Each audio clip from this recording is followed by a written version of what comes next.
ओम शांति। हमारे प्यारे भाइयों और बहनों, आपका हमारे यूट्यूब चैनल पर स्वागत है। आज इस वीडियो में हम पढ़ेंगे और सुनेंगे 2 मई 2026 की बाबा की मुरली कहानी के रूप में। आइए सुनते हैं बाबा के महावाक्य।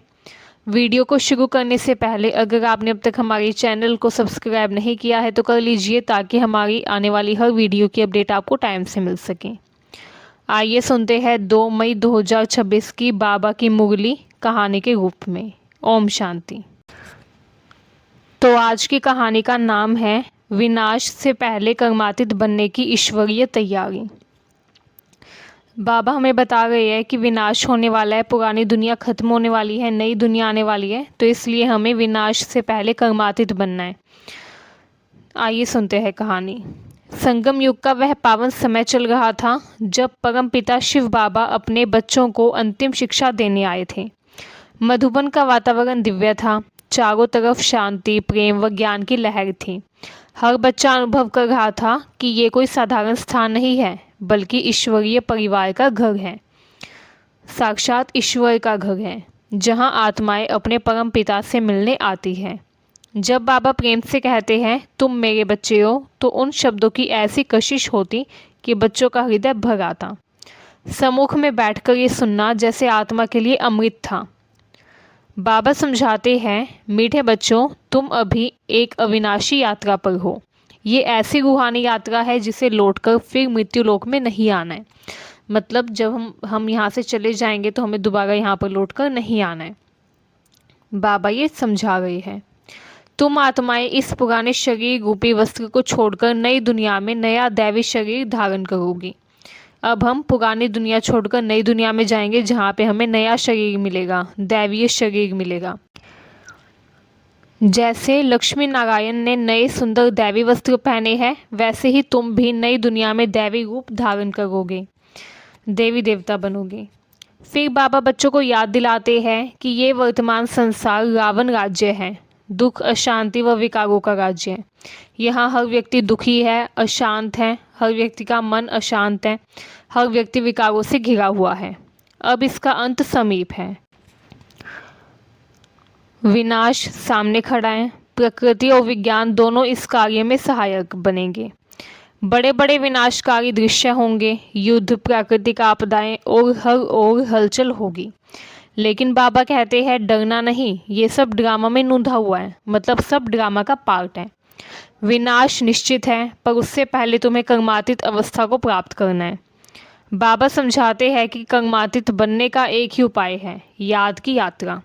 मुझे याद करो, बाबा कहते हैं, तो तुम्हारे विकर्म विनाश होंगे। जब मुझको याद करोगे तो तुम्हारे विकर्म विनाश हो जाएंगे। आत्मा पर जो अनेक जन्मों की विकारों की धूल और पापों का बोझ जमा है, वह केवल परमात्मा की याद से ही मिट सकता है। यदि समय रहते आत्मा शुद्ध नहीं बनी तो हिसाब किताब चुकाने के लिए धर्मराज की सजाएं खानी पड़ेगी। अगर समय रहते आत्मा शुद्ध नहीं हो पाई तो हमें सज़ा मिलेगी। हमें हिसाब किताब चुकाना होगा अपने हर विकर्म के लिए। हमें धर्मराज की सजाएं भोगनी पड़ेगी। इसलिए अभी का समय बहुत मूल्यवान है। बाबा बच्चों को ये भी सिखाते हैं कि इस संसार से मोह निकालो। इस संसार में किसी भी व्यक्ति से या किसी भी वस्तु से मोह मत रखो। ये पुरानी दुनिया समाप्त होने वाली है। देह के संबंध, परिवार, धन, पद सब यहीं रह जाएगा। कोई कितना भी धनवान हो, सबका धन यहीं छूट जाएगा। आत्मा का मोह अब केवल एक परमात्मा से होना चाहिए तथा संग तोड़ एक संग जोड़, यही जीवन का लक्ष्य है। एक संग तोड़ो, एक से रिश्ता तोड़ो, दूसरे से रिश्ता जोड़ो। बाप स्वयं मोहजीत हैं, इसलिए बच्चों को भी मोहजीत बनाना है। मोहजीत मतलब कि मोह को जीत लेना है। बाबा कह रही है, मैं मोहजीत हूँ, मैंने मोह को जीत लिया है और अब मैं अपने बच्चों को भी मोहजीत बनाऊंगा। बच्चों को भी मोहजीत बनना है। मधुबन का वातावरण इसलिए आकर्षक है क्योंकि वहाँ ईश्वरीय परिवार है। वहाँ आत्माएं ज्ञान की बातें करती हैं, एक दूसरे को बाप की याद दिलाती है, भोजन करते समय भी स्मृति में रहती है। बाबा कहते हैं यहाँ ब्राह्मणों का संगठन है, इसलिए यहाँ रहकर रिफ्रेश होते हो। पर वे यह भी बताते हैं कि केवल मधुबन आना पर्याप्त नहीं है। यदि कोई घर बैठकर भी सच्चे मन से याद करे तो वही लाभ पा सकता है। फिर बाबा सेवा का महत्व समझाते हैं। बाबा कहते हैं अब तुम्हारा धंधा है सबको बाप का परिचय देना। हर व्यक्ति को बताओ कि बाबा कौन है। हर आत्मा को ये संदेश दो कि शिव बाबा कौन है। हर आत्मा को ये संदेश देना है कि शिव बाबा कहते हैं मुझे याद करो तथा स्वर्ग का वर्षा लो, अर्थात स्वर्ग का अधिकार लो।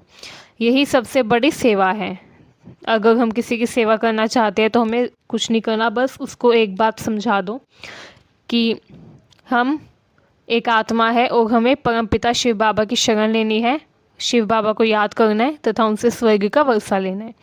जब हम सभी आत्माओं को ये ज्ञान करवा देंगे तो यही हमारी सबसे बड़ी सेवा होगी। तन मन धन से ईश्वरीय सेवा में सहयोगी बनना है, तन से भी, मन से भी और धन से भी। पहले अपने घर, अपने परिवार को ये ज्ञान देना है, क्योंकि चैरिटी बिगिंस एट होम। अगर हम सेवा करना चाहते हैं तो सबसे पहले घर पे सेवा करो। तो हमें सबसे पहले अपने घर के सदस्यों को ये ज्ञान देना है, क्योंकि चैरिटी यानी कि सेवा घर से शुरू होती है। Charity begins at home. बाबा बच्चों को सावधान भी करते हैं। बाबा कहते हैं केवल चार्ट लिखने से कुछ नहीं होगा, यदि साथ में पाप भी करते रहो तो काम नहीं चलेगा। ठीक है। योग में रहकर विकर्मों से बचना है, देही अभिमानी बनना है, अपने आप को आत्मा मानना है, शरीर नहीं मानना। शरीर को देखते हुए भी स्वयं को आत्मा समझना है। यही अभ्यास कठिन है, लेकिन यह विजय का मार्ग है। इसी से हमें जीत मिलेगी। अंत में बाबा आश्वासन देते हैं विनाश निश्चित है, पर तुम घबराओ मत। यदि मेरी याद में रहोगे तो कर्मातीत बन जाओगे। फिर विनाश के बाद नई दुनिया में स्वर्ग के अधिकारी बनोगे। इस प्रकार ये मुरली बच्चों को याद दिलाती है कि समय बहुत कम है, विनाश सामने है। इसलिए अभी से पूर्ण पुरुषार्थ करके बाप की याद में रहकर मोह से न्यारे बनकर तथा सेवा में लगकर कर्मातीत अवस्था प्राप्त करनी है, तभी स्वर्ग की राजधानी में उच्च पद मिलेगा। आइए अब देखते हैं 2 मई 2026 की बाबा की मुरली का सारांश। तो बाबा कह रहे हैं ये समय विनाश का है। ड्रामा में पुरानी दुनिया के विनाश की भारी नोंद है, इसलिए विनाश से पहले कर्मातीत अवस्था प्राप्त करनी है।